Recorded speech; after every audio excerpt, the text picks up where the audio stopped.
Mahabubabad parliament నియోజకవర్గ ఎన్నికల polling కేంద్రాలు, ఓటర్లు తదితర అంశాలపై నియోజకవర్గ ఎన్నికల general observer Rachit Raj media సమావేశంలో మాట్లాడారు.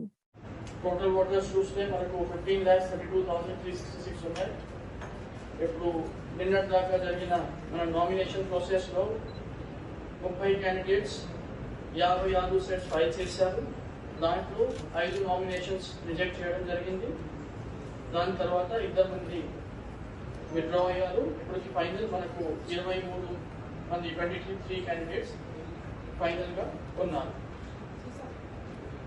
ఇప్పుడు వచ్చిన ఎలక్షన్స్ కోసం జిల్లా యంత్రాంగం తరఫున మనం సిద్ధం ఉన్నాము. అన్ని రంగంలో ఇప్పటికి ఇంతకుముందు కూడా మీ అందరితో ప్రెస్ కాన్ఫరెన్స్ పెట్టడం జరిగింది. దాంట్లో కూడా మనం డీటెయిల్డ్గా ప్రతి అంశం పైన చెప్పడం జరిగింది. అశ్వాస ఫెసిలిటీస్ పైన మనం ప్రత్యేకంగా దృష్టి పెట్టి ఈసారి కూడా ప్రతి పోలింగ్ స్టేషన్లో ఏదైతే ఫెసిలిటీస్ ఈసీఐ క్రమంగా ఉండాలి ఆ ఫెసిలిటీస్ ఖచ్చితంగా ఉండేటట్టుగా మనం కూడా ఇక్కడ ప్లానింగ్ ఏర్పాటు చేశాము. దానికి ఇంప్లిమెంటేషన్ కూడా పకడ్బందీగా జరుగుతుంది.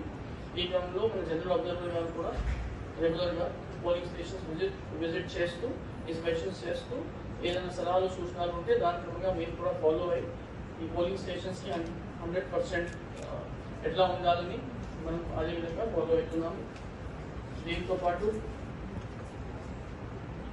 మనము వెబ్ కాస్టింగ్ కూడా పోలింగ్ స్టేషన్స్కి చేస్తున్నాము. సో ప్రతి పోలింగ్ వీలున్నంత వరకు మనం ఈ వెబ్ కాస్టింగ్స్ కూడా చేయబోతున్నాము. దాంతోపాటు ఇప్పుడు మనకు ముఖ్యంగా ఏదైతే క్రిటికల్ అండ్ వల్నరబిలిటీ స్టేషన్స్ ఉన్నాయో సో క్రిటికల్ పోలింగ్ స్టేషన్స్ మీద స్పెసిఫిక్గా దృష్టి పెట్టి పోలీస్ మెజర్స్తో పాటు సివిల్ మెజర్స్ కూడా ఇంప్లిమెంట్ చేయబోతున్నాను. సో నేను ఎస్పీ గారికి పోలీస్ పరంగా